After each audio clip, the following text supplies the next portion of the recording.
All right, so this is your libertarian take on Christian nationalism, and I'm going to get around to talking about Christian nationalism, but I'm going to take my time getting there. For the moment, as an introduction, let me just say that I think that this should be taken as a very positive talk. I'm going to have some critiques, but mostly I aim more toward what you could maybe call a working relationship between libertarians and Christian nationalists. And the reason for such optimism on my part is that I believe that part of what we are seeing with the Christian nationalist movement is, first of all, American conservatives taking on more libertarian positions than I've seen in the past.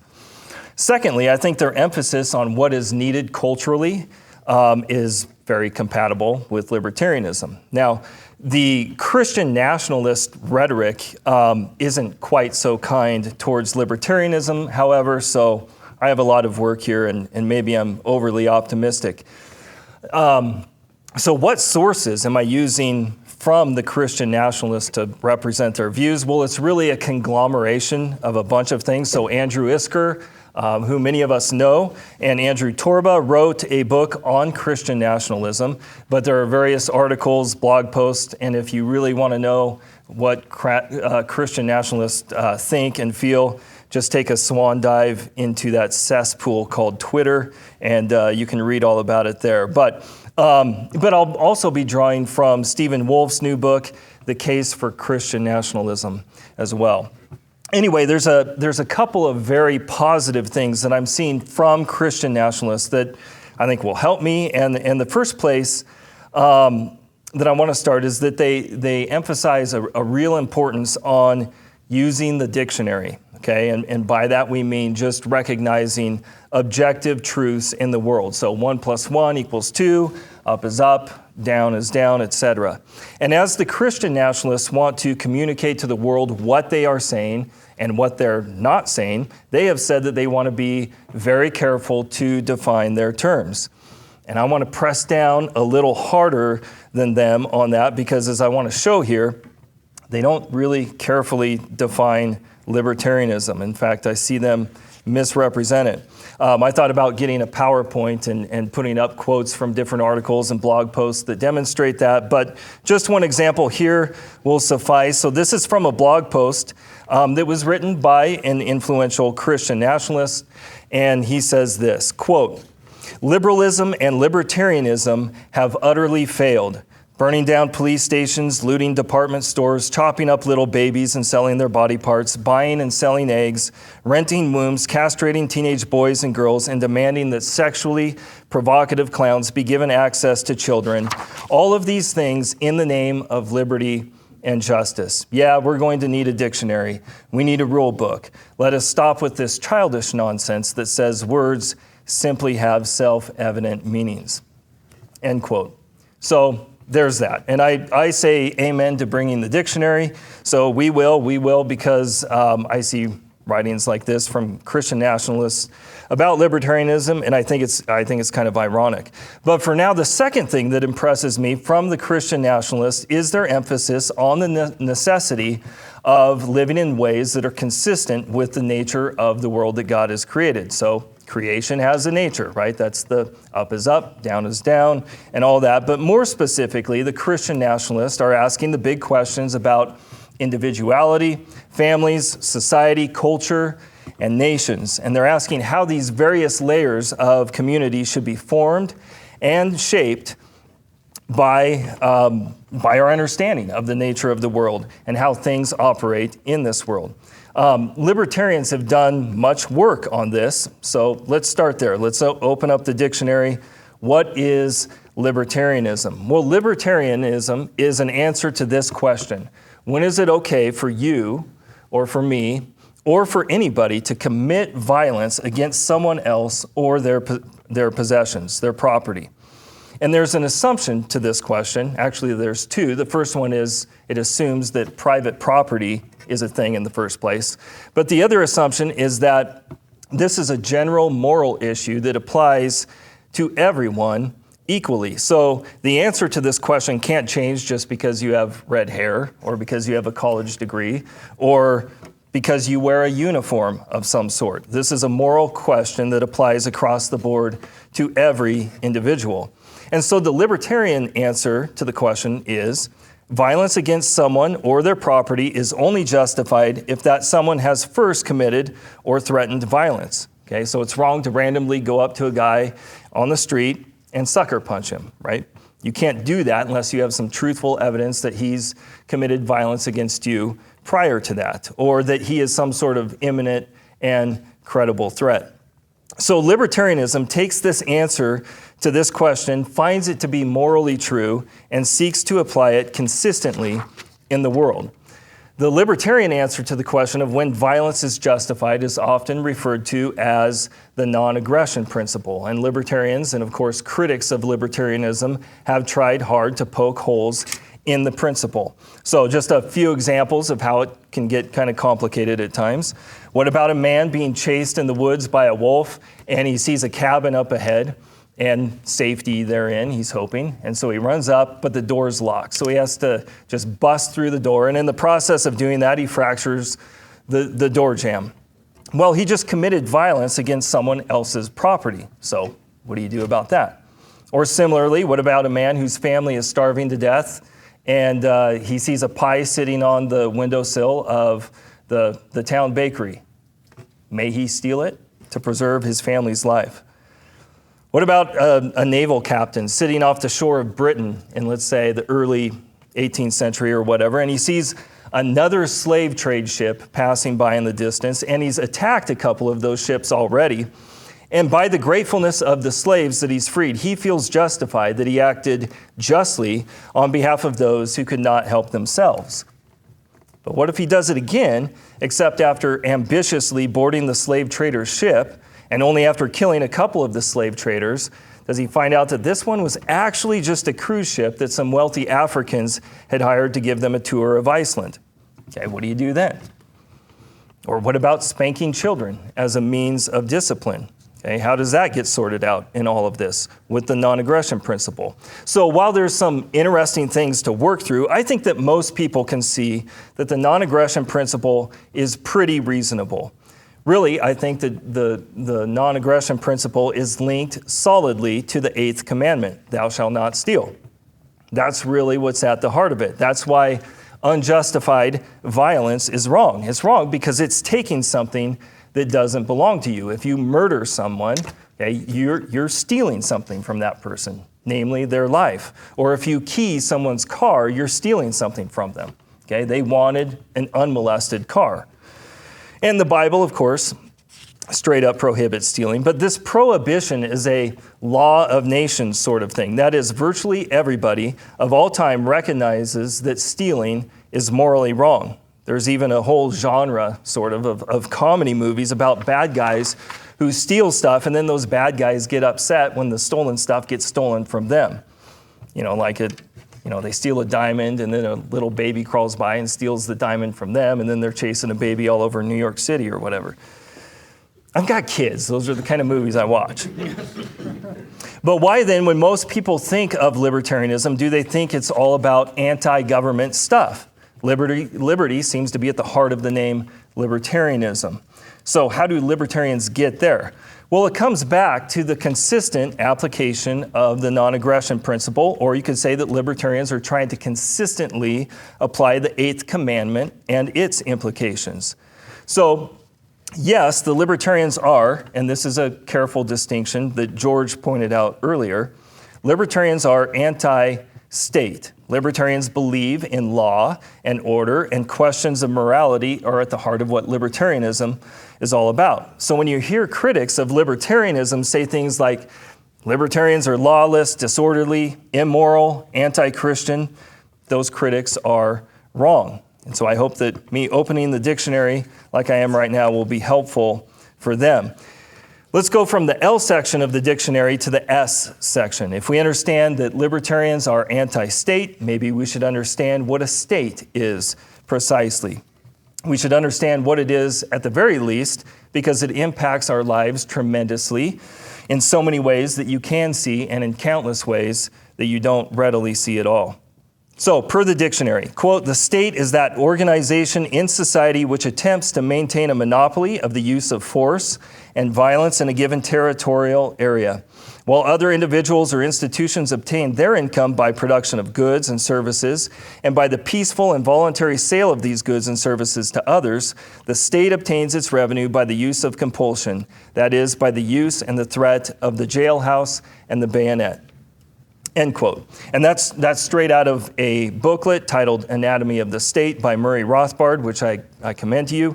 Rothbard was, of course, the most influential libertarian theorist, and you'll hear some more quotes from him later. But you will find his definition of the state to be identical in substance to any dictionary of political science. So the state, as a monopoly by force, is a monopoly on something. It provides goods or services to the people it rules over. And at the very least, it's a monopoly on law and law enforcement. But beyond law enforcement, there are often a whole host of goods and services that the state monopolizes. And what does that look like? Well, if you started a security service that directly competed with the city police, yeah, that's not going to fly. They're going to forcibly shut you down. They don't allow competition like that. And then there's everything else, like rules on how and when you can feed the homeless. Maybe you've seen the same headlines that I've seen in the last year or two, where some church, is set up in the church parking lot trying to feed the poor, and the state comes and says, "No, you're not doing it right. You got to shut down." Okay, you can't issue driver's licenses or fishing permits to people. You certainly can't counterfeit money. Okay, because increasing the money supply and ripping off the American public is just something that the state does. Because the state is a monopoly on goods and services, whichever ones it wants to provide, there is a political/economic term that describes this: socialism. So, staying here in the dictionary, what is socialism? Well, socialism is a monopoly on the ownership or the control of the means of production of goods or services. So if you have the institution of the state in society, then you have socialism. They go hand in hand. I saw one influential Christian nationalist in the last year tweet something to the effect that he thought if a church elder's son came out as a socialist, then that elder should resign from church government. And I thought to myself, I know his elders. They're all socialists themselves. Now, I think I know what he means, right? He means that he thinks lots of socialism is bad, but I'm going to insist on the dictionary because there is a real distinction here that's important. You have libertarians on one side who think that the state and socialism goes against the nature of the world that God made. And on the other side, you have a bunch of people who believe that socialism is a good baked into God's creation. And they're just arguing about how much socialism to have. But on what basis, then, do the libertarians believe socialism is wrong or goes against nature? Well, first of all, a monopoly to render goods and services that is protected by violence or threats of violence goes against the non-aggression principle, and all the more so when it's supported by taxation or funded in that way by involuntary taxation. That would be a moral argument. But secondly, and specifically how socialism goes against nature, the argument was cogently put together by an influential economist of the last century who wrote critically and extensively on the economics of socialism. His name was Ludwig von Mises. So Mises argues that without competition in a free market, without the ability to do economic calculations like producing a profit and loss statement, without the ability to work with prices that have meaning, it's impossible to know if you are allocating resources in a way that makes sense. So whether you are a socialized health and welfare service or a socialized police service or the Soviet Union, you have to face this reality about the nature of the world. So Mises says you have to have three things as a precondition for those economic calculations. You have to have private property in all stages of the production of goods and services. You have to have freedom to exchange those goods and services in a free market. And you have to have sound money. You have to have money that's free from political influence. which causes a lack of confidence in the soundness of money. And entrepreneurs kind of need to have confidence in money if they're going to do the things that they want to do. So all of these things are, of course, tied to other economic principles, price theory, entrepreneurship, and so forth. But the point that I'm making for now is that socialism is unnatural. It goes against the natural order. And it goes against the natural order because it's impossible. Now, flip the dictionary to nationalism, because we need to dive into what Christian nationalism is. Nationalism recognizes that, quote, everyone is necessarily born into a family, a language, and a culture. Every person is born into one or several overlapping communities, usually including an ethnic group with specific values, cultures, religious beliefs, and traditions. He is generally born into a country. He is always born into a specific historical context of time and place, meaning neighborhood and land area, end quote. Okay, so which nationalist said this? Well, again, I'm quoting the libertarian Murray Rothbard. And he goes on to say, quote, one goal for libertarians should be to transform existing nation states into national entities whose boundaries could be called just in the same sense that private property boundaries are just. That is, to decompose existing coercive nation states into genuine nations, or nations by consent, end quote. So a couple of things here. First, the term nation does not equal state, right? I defined what a state is earlier, and I think Rothbard describes what a nation is pretty well. I think Christian nationalists would be just fine with his observation that nations are a natural thing, part of the natural order. And this is important for our dialogue going forward, because if people use the words nation and state interchangeably, then they are just ushering in confusion for everyone. Secondly, notice how Rothbard is indeed a nationalist and a libertarian. These things aren't mutually exclusive. For Rothbard, he recognizes that the state is not part of the natural order. Socialism is not either, but nationalism is consistent with the natural order. So libertarians, Christian nationalists, can have that in common at least. Another thing that I want to point out is I think the two camps I think they both, libertarians and Christian nationalists, have in common the recognition that the global American empire and the horrors of the socialist/egalitarian agenda that are upon us are utterly wicked and pagan. I think libertarians have in many ways been pointing out some of the root causes for where we are today, and have done so long before American conservatives really woke up to it. Okay, so it seems kind of disingenuous or uninformed to have them blame libertarians for it, as I pointed out in the first quote at the beginning of my talk. Rothbard saw great compatibility between libertarianism and the conservatism of the old right. So I want to bring a little bit of historical context here. Okay, Rothbard in 1992 writes this: from the 1930s through the first half of the 1950s, libertarians functioned as an important ideological ginger group within the broad coalition that we now know as the old or original right, a coalition forged in reaction against the horrors of the New Deal, both domestic and foreign. Libertarians felt themselves to be an extreme and consistent wing of the right, and they functioned within the broader coalition happily and harmoniously as friends and as ideological and political allies. Unfortunately, that old right coalition devoted to liberty, private property, free markets, and an anti-interventionist America First foreign policy began to collapse during the late 1950s as death and retirement in leadership ranks left a vacuum at the top that was filled by the burgeoning new right headed by Bill Buckley and National Review, end quote.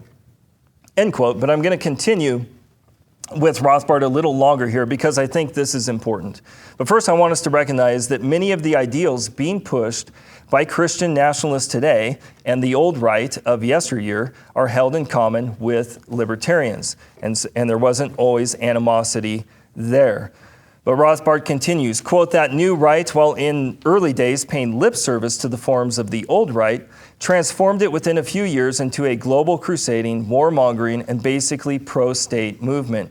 It became vital to stop giving libertarian and limited government cover to a movement that had been transformed into virtually their opposite, end quote. Okay, so what is happening today? Well, I think that Christian nationalists, at least some, are renouncing the new right, the Bill Buckley National Review right, or the neocon right, and are returning to some of the ideals held by the old right. And that's why I think libertarians and Christian nationalists have an opportunity to get along better.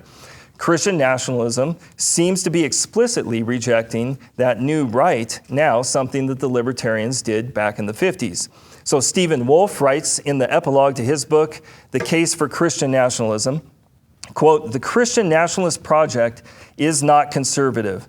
Post-World War II conservatism is inadequate for our situation. I have no interest in conserving the liberalism of the 1980s or 1990s or the militaristic adventure imperialism of the compassionate conservatives of the 2000s." End quote. The epilogue to his book, titled What Now?, is in many ways a fantastic repudiation of the new right. And much of what he is communicating here is the same thing that made many of us, who are now libertarians, who were once conservatives, abandon that conservatism for something that more consistently orders society morally, consistent with natural law, and consistent with Scripture. Drawing from Stephen Wolfe's book, The Case for Christian Nationalism, I'm going to flesh out what I see as his argument as it relates to civil government. And I'm not going to spend a lot of time specifically identifying the ways in which a Christian libertarian would disagree with Wolfe. I think with the backdrop of the dictionary definitions that I've already given, you'll be able to imagine what they are as I highlight some of Wolfe's views. So, Wolfe claims that civil law must flow from natural law, and libertarians agree on this. But the libertarian view and Wolfe's view depart from one another in pretty short order. So Wolfe argues that virtually any sphere that the natural law may hold any truths about social relations and morality, the magistrate has a right to rule anywhere in that sphere. So it flows that those in positions of power may make positive laws regarding morality or laws concerning central planning, speed limits, fishing licenses, etc. Basically, the state, and Wolfe does endorse the state as the institution in society to do this, has powers derived from the natural law in a very, very, very, very, very broad sense. He writes that these civil laws derived from the natural law may change from society to society. He says, quote, "Though natural law is a universal law, you cannot derive from it a universally suitable body of civil law. Many laws are indeed based in circumstances and thus particular and mutable," end quote. Well, then how does this relate to natural rights? Wolfe says this, quote, "One has a natural right to life and a right to liberty to the extent of his self-governability. I also affirm a natural right to one's property, though I will not argue for it here," end quote. And actually, that's kind of sad. That would have been the perfect time in the argument for the case of what you believe on private property rights or natural rights. That's kind of a big deal at the stage of the argument. But the key thing in here is that he affirms one's natural rights to an extent, to the extent of one's self-governability, okay, which is very subjective. But for Wolfe, mankind can only self-govern so far, and then you need the Christian rulers to step in. The libertarians say that the natural law is clear as it regards governance over life together and how justice is administered, and that law derived from the natural law is basically very narrow, thou shalt not steal. Okay. But for Wolfe, the natural law provides great breadth for any civil laws to order society, and those laws may change depending on place to place or whatever, depending on whatever circumstances. Next, for Wolfe, civil laws are nothing if there is no one to bring action to them, and thus we must have a prince. Wolfe describes this prince, quote, "I envision a measured and theocratic Caesarism. The prince is a world shaker for our time who brings a Christian people to self-consciousness and who, in his rise, restores their will for their good. Prince is a fitting title for a man of dignity and greatness of soul who will lead a people to liberty, virtue, and godliness, to greatness," end quote. So this prince is necessary according to nature, Wolfe argues. And he writes, quote, "This is a consequence of natural reason. Would God create something that lacks what is necessary for that thing to achieve its purpose? Would God create human society with an inherent need for an ordering agent and not provide the power for ordering?" End quote. But to be clear, for Wolfe, this prince is not just an administration of enforcing civil laws. It is the authoritative, law-creating power to do whatever the Christian prince feels is most necessary for his people. He concludes from it this, quote, "Thus the prince holds the most excellent office, exceeding even that of the church minister, for it is most like God." End quote. The prince, then, is necessary for mankind to achieve its ends.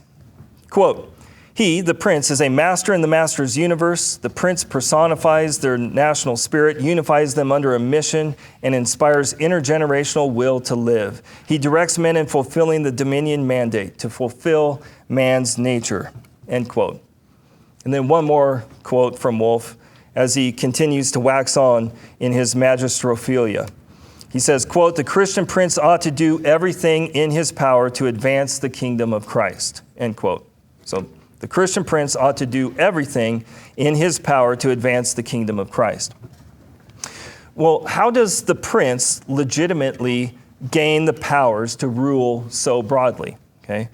For Wolfe, the means are not just like a laying on of hands in a religious ceremony, but the means by which the prince is proved to be ordained by God with these powers is through the consent of the people, consent of the nation. Okay, and I also want to mention, and unless I missed it in Wolfe's book, Wolfe does not address the economic implications of the state's participation, or you might say the state's interventions in the market, okay, where people interact. So kind of referencing back to my arguments about socialism. And those economic considerations cannot be ignored by anyone with aims of living consistently with the natural order of things.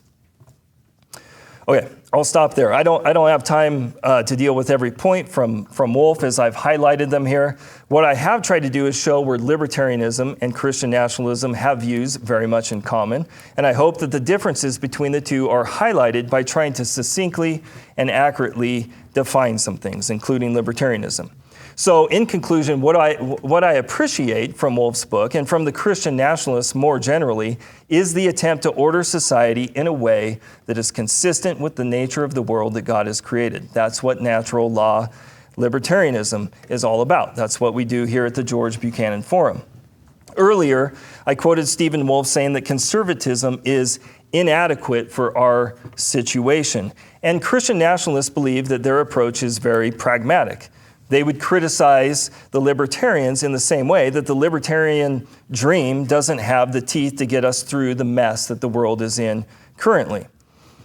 And I'll let you make up your mind if the Christian nationalist dream of the Christian prince is any more realistic than anything else. So here's what I think would be great. Since we do have so much in common, the nature of nationalism, as defined here, the necessity of building meaningful and lasting Christian culture, the rejection of the new right, the agreement on the state of society and culture today in the United States and in the world, why wouldn't the Christian nationalists be much more open to discussing the application of the natural law with libertarians? Instead, we see misrepresentation of libertarianism coming from the Christian nationalists, and that's disappointing, since they are the ones who want to insist on the dictionary. And honestly, if you were looking for a poster boy for natural law Christian nationalism, we already have it here in George Buchanan. That's what he was. But if the Christian nationalists want to continue to insist that libertarianism is an anti-Christian ideology that is in great part responsible for the depravity of our day, then all we have to say is good luck with the socialism, good luck with the prince, and good luck with your dictionary. Thank you.